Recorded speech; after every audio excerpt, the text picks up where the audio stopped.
Hi, my name is Jobran Mansour. I'm a head and neck surgeon. So I take care of a lot of different cancers and etiologies and diseases in the head and neck and ENT spectrum. I went into head and neck surgery because my grandpa had a throat cancer.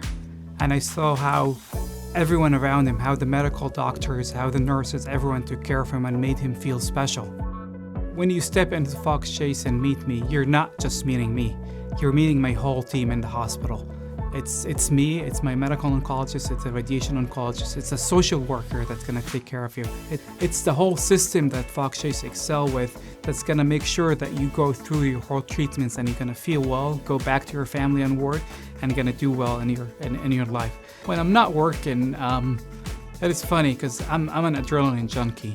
I motorcycle, I skydive, I climb, and it just gives me joy and way to get all the energy out so I can come back to work feeling relaxed and ready to take care of patients. I want patients to know about me, that I'm always there for them, that I treat them like my friends and my family, and I'm always available for their concerns, for their questions, and for anything that they need. They can always reach out, and I'm gonna always be there for them and support them throughout the treatment, throughout the follow-up.